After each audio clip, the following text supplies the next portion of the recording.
Dinosaurs ruled the earth for over 165 million years. However, there were many animals that lived before, during, and after that were just as formidable.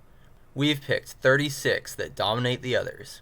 In this show, we will talk about these dangerous animals, including when they lived, what they ate, their weaponry, and how humans would fare if these creatures were still alive. From the largest animal of all time, to griffin flies that could decimate ecosystems, to an elephant that could kill a T-Rex, this is 72 Dangerous Animals, Prehistory.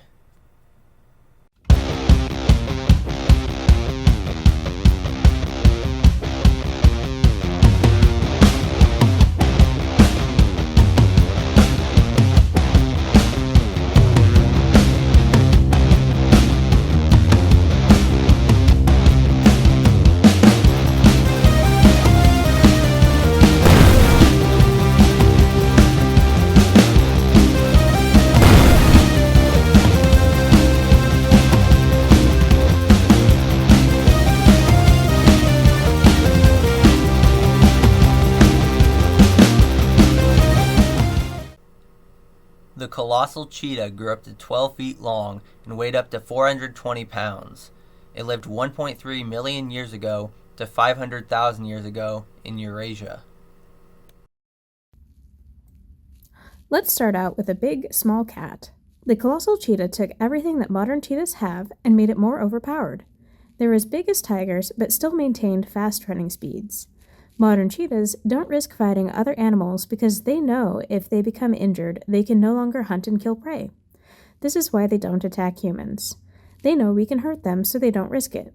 But the colossal cheetah was different.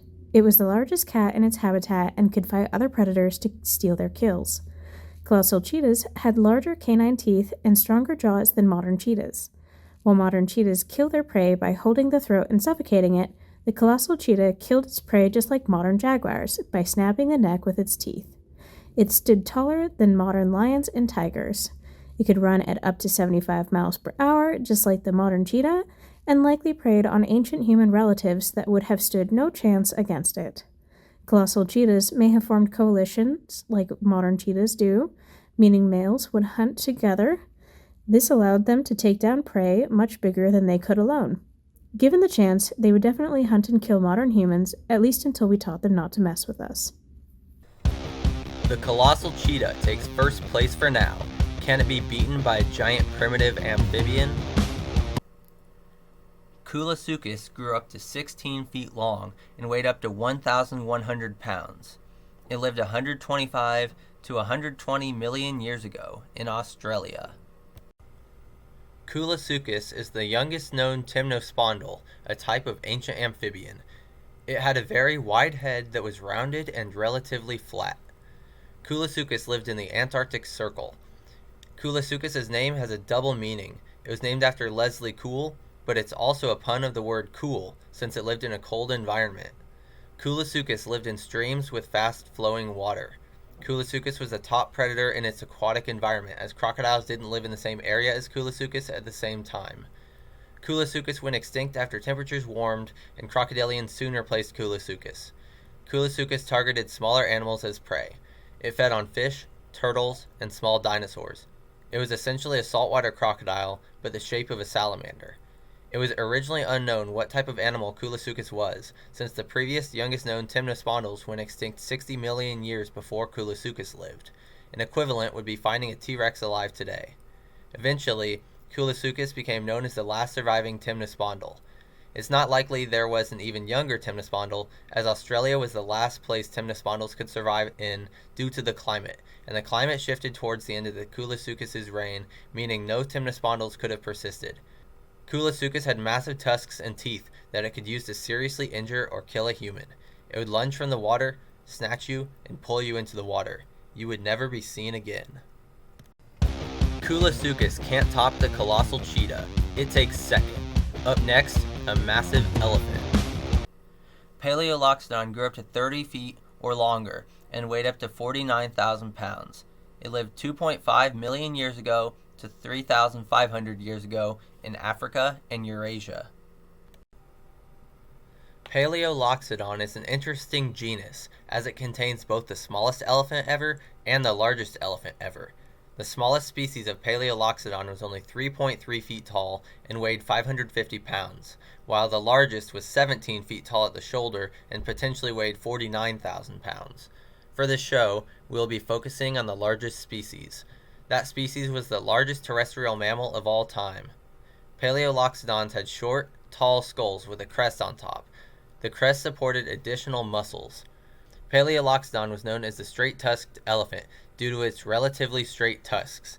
These tusks could grow up to 13 feet long and weigh over 420 pounds. They had proportionately long front limbs for elephants. Palaeoloxodon was sexually dimorphic, with males being much larger than females. Female Palaeoloxodons would have lived in herds with juveniles, while males would have been solitary. They lived in open grasslands and would have been grazers. Male Palaeoloxodons fought each other regularly, with brutal injuries resulting from their tusks. One specimen has a deep hole in its forehead caused by another male's tusk. The bone had healed, meaning it survived this injury. Another specimen has been found with a healed hole in its scapula. It is thought that Palaeoloxodons could live to be over 80 years old. They may have migrated seasonally, like modern elephants. There's evidence that ancient humans hunted and killed Palaeoloxodons, as well as scavenging their carcasses. There are many Palaeoloxodon remains that have cut marks on them, created by man-made tools. Most of the victims were male Palaeoloxodons. This is because they are more vulnerable than females, despite being larger, since they are solitary, engage in risky behavior, and are weakened by injuries caused by other males while fighting. Palaeoloxodons would have been able to kill ancient humans that were hunting them. If Palaeoloxodon still existed in the modern day, it would likely kill over 500 people every year. Like modern elephants, it could use its tusks to gore people, step on them, or use its trunk to smack them, throw them, or crush them. This massive elephant could easily destroy a human. Palaeoloxodon didn't target humans like the colossal cheetah did. It would still attack anyone who got too close and could flip cars. The colossal cheetah still has it beat due to its speed and human hunting nature. Palaeoloxodon takes second, pushing Koolasuchus to third. Incoming, a massive rhino horde. Megacerops grew up to 15 feet long and weighed up to 8,400 pounds. It lived 38 to 33.9 million years ago in North America. While Megacerops looked like a rhinoceros, it was actually more closely related to horses. Megacerops had large, blunt horns on its snout. The males had larger horns than females. It stood 8 feet tall and had a skull that was 3 feet long. Tall, neural spines on its vertebrae allowed for lots of muscle attachment to support its skull. It fed on soft stems and leaves instead of tougher vegetation. It likely had fleshy lips and a long tongue. A male Megacerops skeleton has been found with fractured ribs that had partially healed. There was no other animal in its habitat that could have caused this injury this way. This implies that male Megacerops used their horns to battle each other. They could also use their horns to defend themselves and their calves from hyenodonts, entelodonts, nimravids, and bathornis, a relative of terror birds. Adult Megacerops had no predators. Unlike rhinos, Megacerops had massive, long front limbs. Its knee joints and hind legs resembled elephants rather than rhinos. Also like elephants, Megacerops ran at fast speeds rather than galloping like a rhino. Megacerops lived in densely forested areas. Megacerops could attack humans who get too close, trampling them and breaking their bones. It could potentially run at speeds up to 34 miles per hour, which means you can't outrun it. Megacerops can't beat the colossal cheetah or Palaeoloxodon. It takes third, pushing Koolasuchus to fourth. Next up, a relative of today's crocodiles.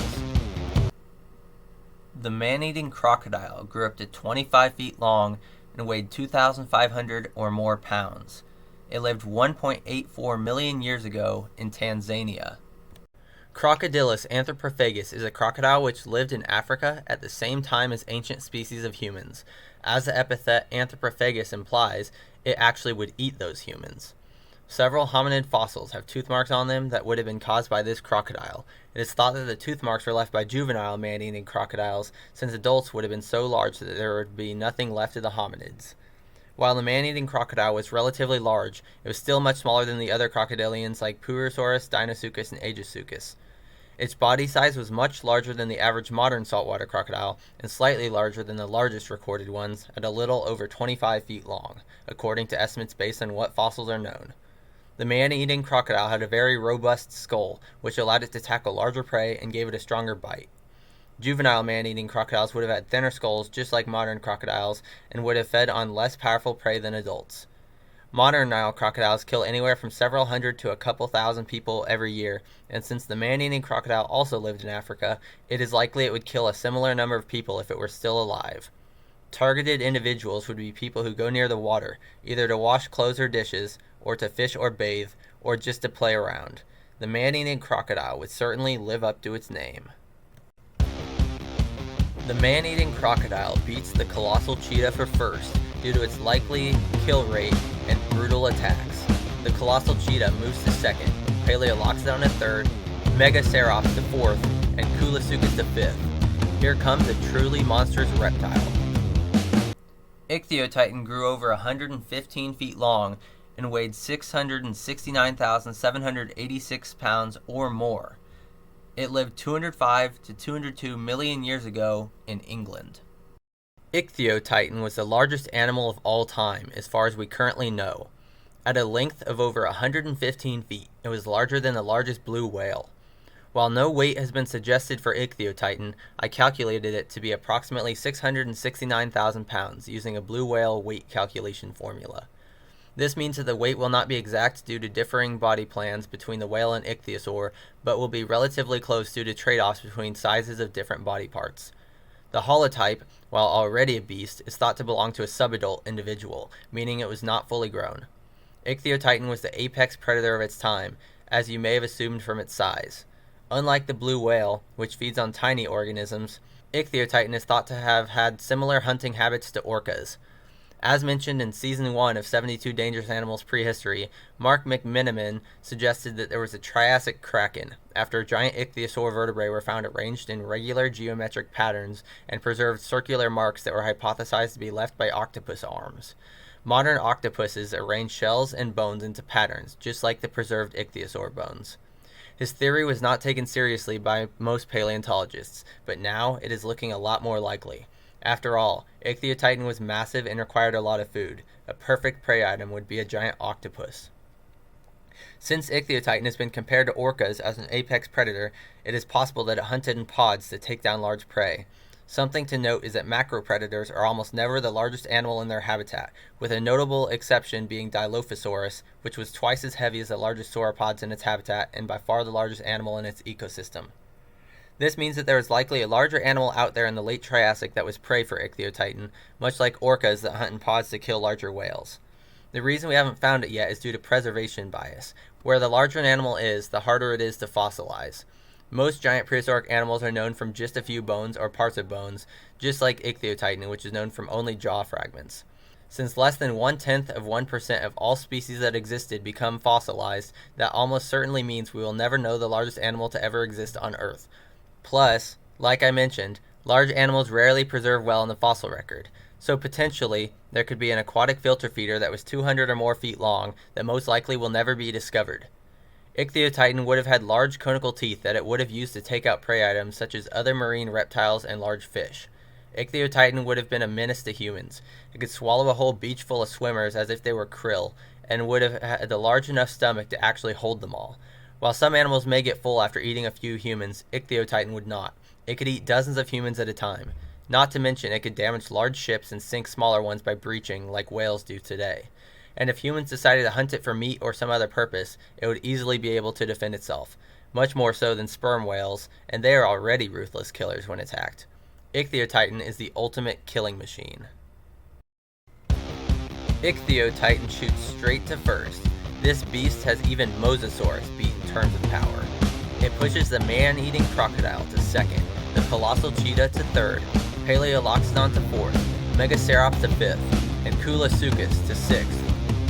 Ichthyotitan moves on to our finalists. Next episode on 72 Dangerous Animals Prehistory, a gigantic insect, a dangerous hell pig, and a rainbow serpent. Smilodon didn't actually have super long canine teeth. Its teeth are pulled out of the skull quite a ways for museum display as an intentional method to make the cat look more impressive. In reality, its teeth were no longer than a clouded leopard's proportionately. Replica skulls are wrongly created with elongated teeth as well, due to the real ones being purposefully misconstructed. Museum workers have admitted to pulling the teeth out to make them longer. The easy way to tell that Smilodon didn't actually have long teeth is something that most people and paleontologists miss. There's a line on Smilodon canines that reveals where the gum line is. Everything above that line is in the tooth socket and the rest is visible. When the animal was alive and its mouth was closed, you most likely either could not see its teeth or they were barely visible. In each episode, we will rank the creatures from 1 to 6 on a scale of how potentially dangerous these creatures would be to humans, and the winner of each episode will show down with the other 5 finalists in the season finale to decide on which prehistoric creature was the ultimate human killing machine.